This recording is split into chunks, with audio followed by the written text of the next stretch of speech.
Hey y'all, how y'all doing? I'm not gonna wait for anybody to come in because you can watch this whenever, um, especially if you subscribe to my channel. But those of you who do come on while I'm on, good for you. Um, what I'm doing is there's this podcast that's out that I just came across. And the reason why I came across it is because I was looking for information on Lou Graham. And Lou Graham is a madam who was running a brothel here in Seattle. I heard something about it, but not really. So this woman she was like the richest person in Seattle back in the day, like the 1800s. I had no idea about. The only people I thought that were, really prestigious in Seattle was Bill Gates and now Jeff Bezos. Well, this woman, Lou Graham, was here running prostitution back in the day and even knew um, the remnants. She kind of taught the business to Fred Trump, Donald Trump's dad, who also brought women here to Seattle back in the day. So I had no idea. I had no idea whatsoever that this kind of foolala was real and was really going on here. So, long story short, I'm looking for information on Lou Grant, and I come across this podcast. And what is it about? Whores. I had no idea that there's a whole podcast about hookers. So I'm looking down, and guess who I see? Cardi B. Cardi B on this here podcast, this woman is discussing Cardi B as a sex worker. Now, raise your hand if you believe that Cardi B was really a sex worker. I don't believe that Cardi B really was. I believe that the people in the industry that she was dancing at and stuff probably just let her make some money, knew that she was having a hard time and that she wouldn't be there very long because that whole industry is a real deal. You understand what I'm saying? That whole industry has a lot of power, and there are people who are born into that. And, just like being a police and a politician and all of that, that's a real situation there. You can't just pop up there with a G-string on and think you're gonna make some money and you don't have to pay the toll to cross that bridge. Yes, you do. Yes, you do. It's not something, that whole Cardi B story and everything. Um, I think that she did dance for a little while, but being a career pro, no, that's not something that she was. It's a real big thing. And like I said, I don't think that regular local girls whose mamas are school teachers and nurses should think that that's the way to go. But anyway, this is a podcast. Look, there's Cardi B. See, I am not kidding you. This is a real deal. The oldest profession podcast. I was too through. I was like, oh my God.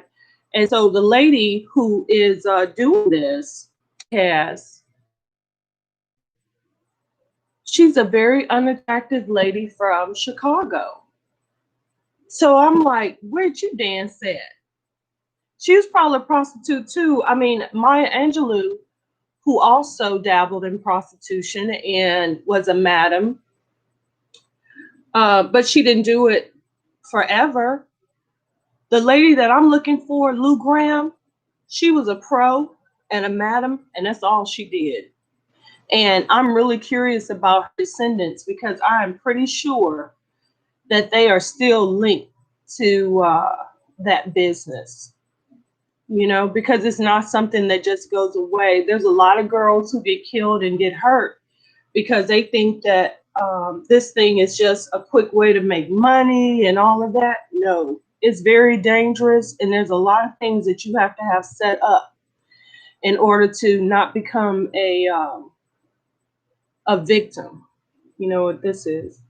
I'm sewing. I got some pants that I need to mend.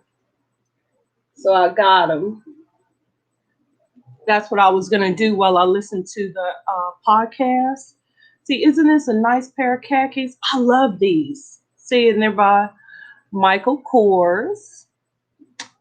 And I ripped the side. I ripped the side of them. And so I am not going to throw these away. I am going to simply mend them. So see that? It's right there at that pocket where the button is. See? Right there at the pocket. So I'm going to mend these bad boys. And right behind there. So what I like to do is I like to put a little bit of material in there with them. And this is a pair of old black jeans that I have. They're just H&M brand. They're not really expensive. And they're the part jean, part denim, part leather type of deal. And I don't really wear these anymore. So what I was going to do was use these. Hey, Noonie. Noonie want to say hello? Come here, Noonie. Say hi to the people. Say hello. Hello, people.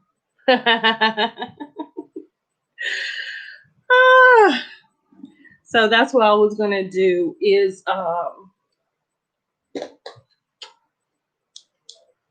cut up a patch. And then I was going to put that in that pocket. And I replaced jeans too. But anyway, what I was going to do was let this podcast roll. And I don't know if Cardi B even knows that this woman is up here talking about her like how much you got spent? I just more than a month's salary. Out here, it is all about our hustle. You really have to take it to the station.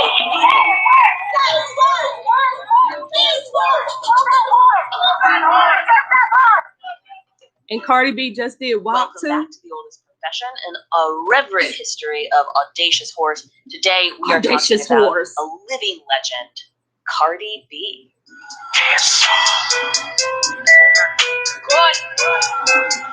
Hey. Cardi B was born October 11th, 1992, making her the first person that we've covered on this podcast that is younger than me. She is 26 years old, but she's made an incredible impact on the representation of sex workers in pop culture, and that's what we're going to be focusing on today. She was born in the Bronx to a Dominican father and a Trinidadian mother. So growing up, her nickname was Bacardi because her sister's name was Hennessy, so it was two liquor ladies, which I think is fun and cute. But when she was making posts as Bacardi, her accounts kept getting deleted. She thinks this is because, Bacardi is a multi-trillion-dollar international brand with the power to, cut off strippers before they're famous for using their brand name. But we here at the podcast like to think that it was hatred of sex workers and an early indicator of shadow banning. But whatever you believe, she changed her name to Cardi B, and that made the problem go away. Cardi B describes her childhood growing up as strict and loving. She was not allowed to go to slumber parties, which I think is cute. Her mother says it's because she didn't want her having sex and she didn't trust other adults not to molest her, which, you know what, given the rates of child abuse in this country, more power to her mom. So far, so good. I have a sneaking suspicion it had a lot more to do with Cardi B being a fragile child growing up. She had really intense asthma. She was hospitalized regularly for weeks at a time, and her mother had an overwhelming and not unsubstantiated fear of her child suffocating to death in the middle of the night. Cardi B was a small kid and is a small woman today. Every interviewer describes her as being this tiny, itty-bitty, petite person, and I can very easily imagine her being a very young-looking kid. As a teenager, one of her first jobs was working as a cashier, which she was fired from. When she went from working as a cashier to working as a stripper, that allowed her to escape an abusive relationship that she was in. That she had been with somebody that was physically violent with her, and moving into the strip club and the immediate right now cash money that job offered her gave her the strength, both emotional and financial, to get out of a bad situation. And I think it's impossible to talk about the history of sex work without talking about this vital function. Whether you're looking at the medieval world or the Renaissance world or the early modern period or right fucking now, women have been using sex work to escape violent situations for the whole fucking time, because dependency on a male breadwinner is one of the ingredients of coercive control that allows violence to continue. So I think it's interesting that we currently live in a culture that frames sex work as violence itself, rather than recognizing it as one of the escape paths. So far, I agree with her. Violence use to get their fucking life back. So far, I agree with her. I've had a G-string or two myself. This is somebody who she's been to high school, she's been to a trade school, she's looking around from an impoverished community at what choices are available to her. The one that comes with the biggest money opportunity is working in a strip club. Now, she talks about her history of joining a gang, the Bloods, early in life at the age of 16, and describes it as being kind of, like a sorority, like a fraternity, like a way to belong, and an indicator, I think, of the culture that she was living in at the time and the community that she was coming from. But she makes an observation now that I think she made back then, which is that nobody makes money in games, right? This is not a financial opportunity, but rather a mechanism to have kind of like an alternative opportunity for social climbing. Mm-hmm. Cardi B does not fully disengage from her involvement in the gang that she's in, but she does stop centering it in her life and instead centers her own career making money as a stripper in the Bronx at the age of 19, right? She's a tiny, petite person. She looks around. She makes the same decision that a lot of strippers make, that some of the folks that we've covered here on the show make, which is that the best way to maximize her financial potential at the strip club is to surgically alter her body, right? This is a decision made by Anna Nicole Smith, Marilyn Monroe, a lot of the iconic old pros that have come before us, that they are actively constructing a fantasy figure in order to capitalize on sex work. Cardi B goes to a woman's basement. You know what happened to Anna Nicole Smith and Marilyn Monroe, no right? No anesthesia, no medical oversight. Not and good. She lives to tell the tale. She describes the pain as unimaginable and that the procedure leaked for days afterwards. She was happy with the procedure, thank God. But when she went back to get a touch-up, the woman that she had gone to was imprisoned because somebody died on her table. And I think that a lot of times we talk about, or not here at the Oldest Profession, but a lot of people talk about stripping or sex work or like feminine labor as being easy money, right? This goes from stay-at-home moms where it's like not real work to stripping. Like, it's not easy money.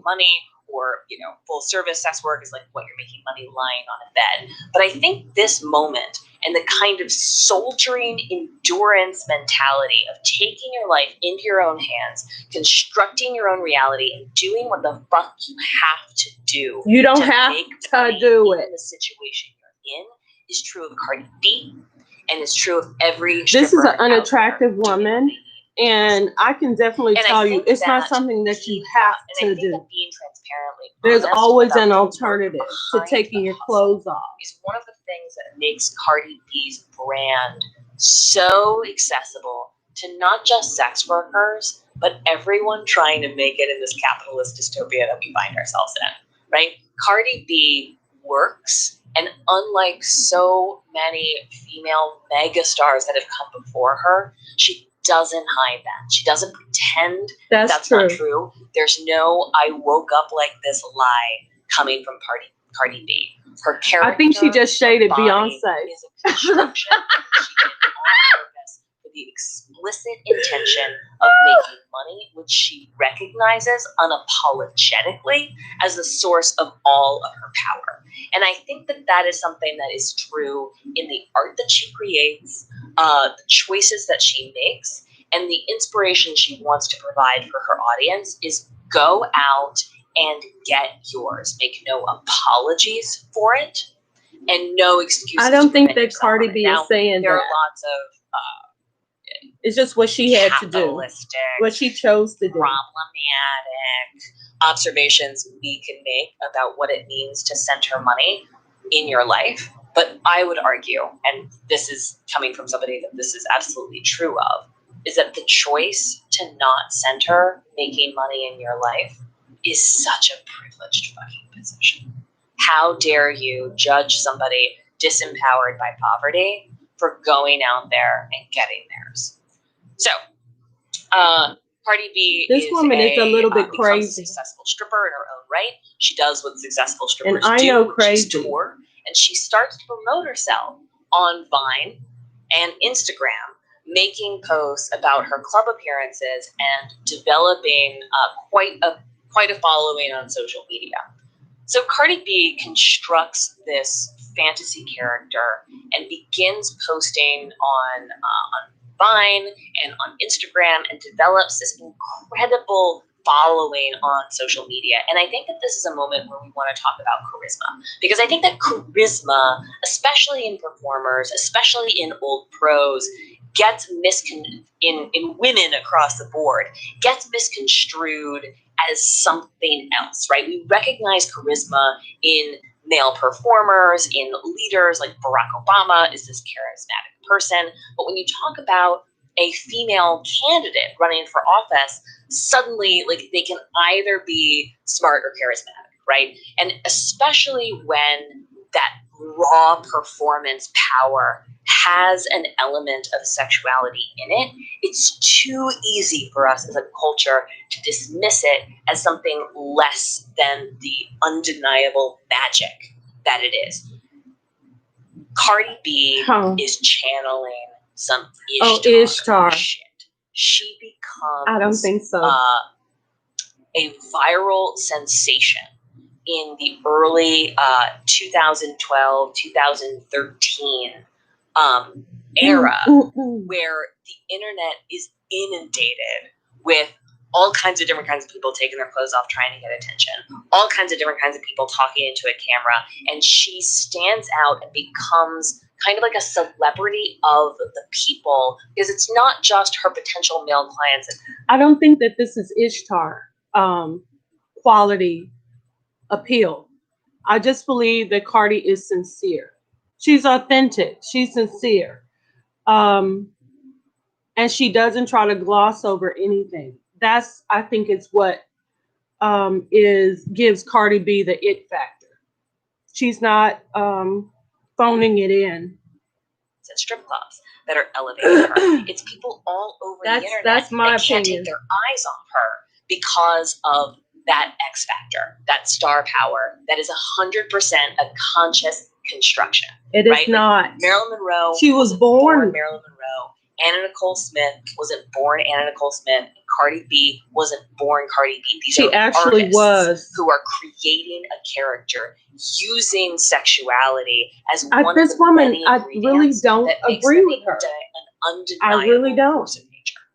So she uses this incredible. She can't tell the difference between to land a role on something that is man-made and something that is God-given. She doesn't know the difference. Centered on the music industry, making music. Hip hop is an incredibly intense culture. How about here that? in New York, because everything in Whole New York is an is incredibly sown. intense culture. The comedy world, the ad world, even waiting tables. Like, if you want to become the best at whatever it is so that you're is trying to mended. be, move to New York and surround yourself with the fucking best. So Cardi B is on this television show. So now what I'm going to do showcasing is reinforce the hip hop culture that at the time she is adjacent to. She's adjacent to it as a stripper. She's adjacent to it as a hustler. She's adjacent to it as a gang member. She's like in the Bronx and So in the culture that hip hop like observes and comes out of, but she herself does not identify and is not presented so I'm gonna as reinforce a musician or a musical artist. But all of that changes. Between 2015 and 2017, she releases a couple of songs. She starts to get centered like within the hip hop culture. And her breakout hit single, Bodak Yellow, changes the motherfucking game for her. And I would argue sex workers in music. We have knowledge, center, and celebrate their experience in sex work. Bodak Yellow is about being a stripper. Now, there's lots of good music that gets made. Is Bodak Yellow about being a stripper? You have to look into that. Famous people every day. I didn't know that. That's going to get washed away in the cycle of consumerist culture. We never hear about it. But because of Bodak Yellow's unapologetic framing of sex work, it gets picked up by other celebrities that have a background in stripping, in hustling, that maybe they themselves haven't chosen to center. It hits a nerve and it gets elevated to the top of the charts overnight. So Cardi B has fashioned herself as an unapologetic hustler, and for that I will always love her. Recently, a 3-year-old video has resurfaced that's caused quite a bit of controversy because she admits in it to drugging and robbing potential clients. Now, the way that she frames it is that when she was working at a strip club, occasionally clients would solicit her for sexual services. She would then pretend to consent to those, go back to a secluded place, and then drug and rob those people. Now, listen, as a full-service sex worker myself, my official position... Ew! This woman is hideous. This says a lot about men. Y'all are disgusting. Oh my gosh, she's a sex worker? You have to see this woman. Oh my God. That just shows you that beauty don't mean nothing to men. It only means something to women. Political operative. She's a sex worker. You've got to see this woman.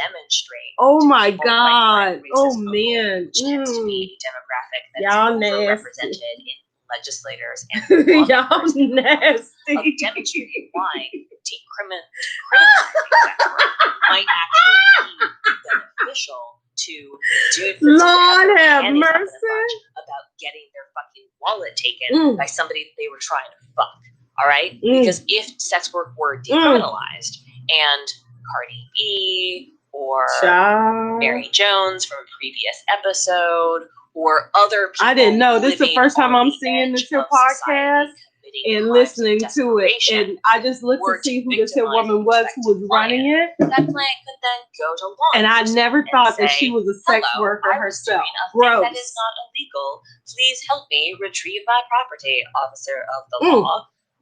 That's a pro-decrim argument that centers what Cardi B did as a crime, which I guess it technically was. So part of the outrage on the internet right now over what Cardi B allegedly did to these men is trying to equate her crimes of desperation and survival with crimes of abuse of power, like with what happened with Bill Cosby and R. Kelly and other sexual predators that we are now reckoning with in this Me Too moment. And I think it's really important to talk about the difference in power dynamics of somebody with literally no capital robbing somebody, taking money from them, and somebody with lots and lots of power leveraging that in order to take advantage of a less powerful victim, right? There's just a major difference between an already famous Bill Cosby and an already famous R. Kelly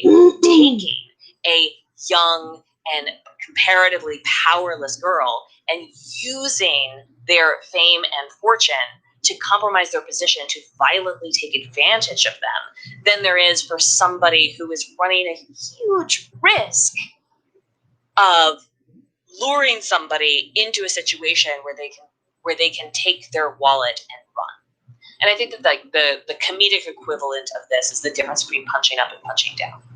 I personally, as a former full service escort, would feel bad if any of my clients felt defrauded, but I'll be damned if I judge another sex worker for making the choices they feel like they have to make to survive in this informal economy.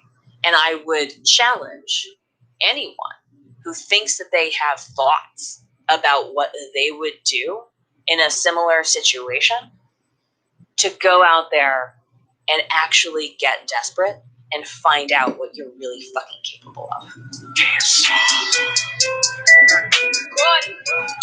Okay, One so of my favorite things in researching this episode was finding out that Cardi B is just a huge FDR fan. And I think okay, this is what I want to say. Back in the day, the whole part of having a John was to trick him. That's why they called it a trick. If you were actually having sex with somebody, then you were doing it wrong. Okay?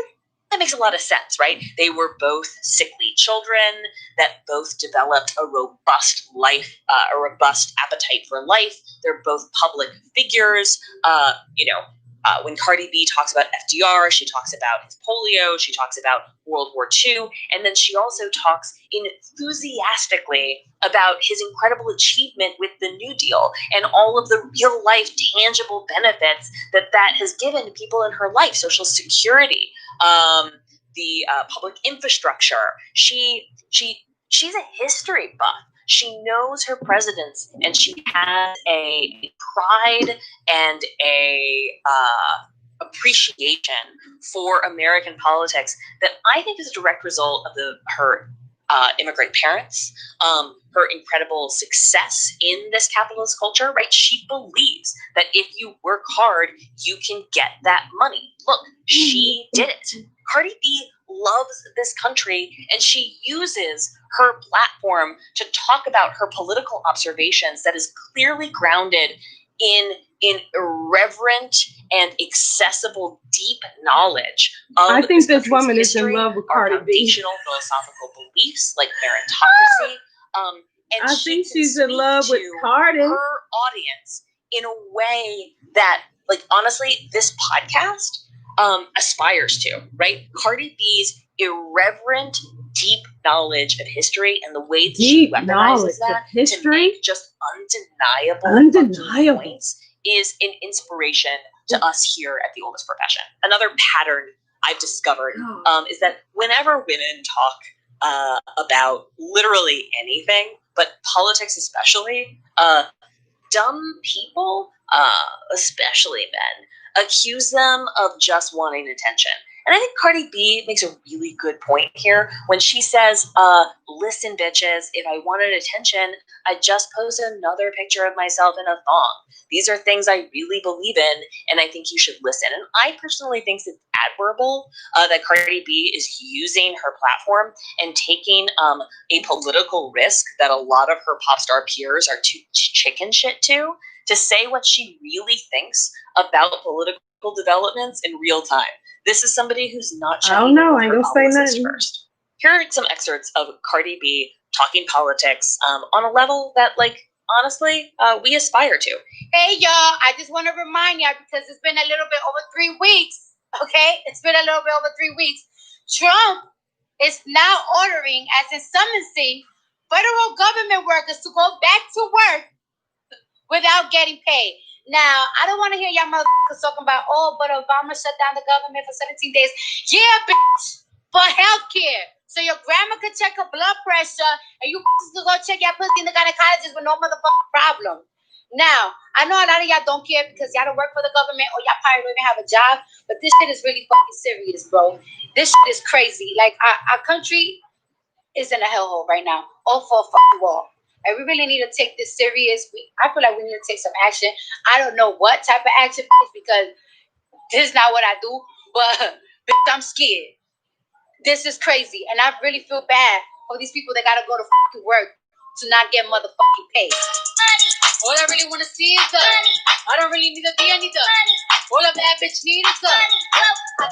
Cardi B means a lot to all of us, in part because, like so many iconic old pros that we've covered, she is unapologetically living her truth. Talking about being a hustler, talking about being a stripper, talking about being a hoe, and inspiring other people to own their past unapologetically. And I think it's appropriate on an episode featuring Cardi B to say, hey guys, we need money. Give us some. Become a patron. With your monthly donation, you'll get access to my campaign diaries, audio excerpts from books written by sex workers, behind-the-scenes photos, and more. Thank you for listening. This has been The Oldest Profession. I got bands in the coop. Touch me, I'll shoot. She comes from immigrant parents. Here, all right, just take away all of the academic bloopers. Okay, so that was a podcast. What do I think? I think that Cardi is the exception to the rule. I had a friend that was actually a sex worker, and I think she's dead now. I had a cousin that was a stripper. She's totally offline and isolated right now. Having sex for money is so killing. So I wanted to show you a picture of this here lady who runs this podcast. She is, I never would have thought that she was a, this woman was a worker. Okay. But I think it says a lot about people who are trying to get their rocks off, that they just don't care who, oh, wait a minute. Okay. So this is another lady. Maybe she could do it. Oh, they've got several people. This is a woman that I thought it was. She's a sex worker. Charlene Fletcher. She's a historian. That's her. And this is Caitlin, the host, Caitlin Bailey. Okay. She was an escort. She was an escort, honey. This is Marie Cecile. She's a producer and audio engineer. Now, this could all be a hoax. You know what I'm saying? This could all be a hoax because now this is the community manager and publicist, Irene. Now, she looked like an old hoe.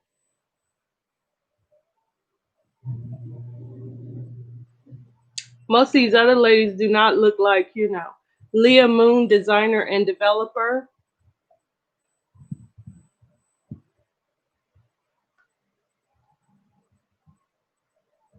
This is Nicola O'Callahan, communications. I really don't believe that these people are actually in the industry. I just really believe that they are just lying. They're going to have to come with some receipts, honey. Because coming from Texas, I know a bunch of old hoes, baby. And they don't look like that. White, black, Jewish, all of that. They don't talk like that. Baby, they got some stories for you. And even if they were covering Cardi B, oh, they would be telling some of their personal stories themselves. I remember when she was saying about Cardi B, people propositioning her for sex outside of it. No, honey, I could tell you a story about a man who pulled out his wanker on the floor, on a stripper. Okay, on Easter Sunday. She don't even have no stories like that. So I don't believe that. I mean, it's a cute little podcast and everything, but I do not believe that it's the real dealio. So it was cute. So I'm going to continue to do my little research on Lou Graham, who was the big madam here in the Seattle area. And I'll probably come back live on that. So anyone that's watching, thank you for watching. It's been 30 minutes, and so I will talk to y'all later. Obviously, you are just lurking and not commenting, but thank you for lurking. Like this live then.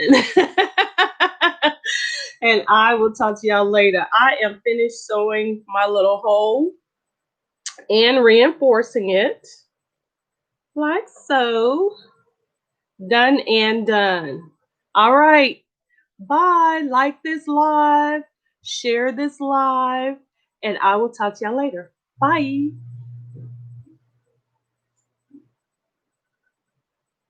All righty.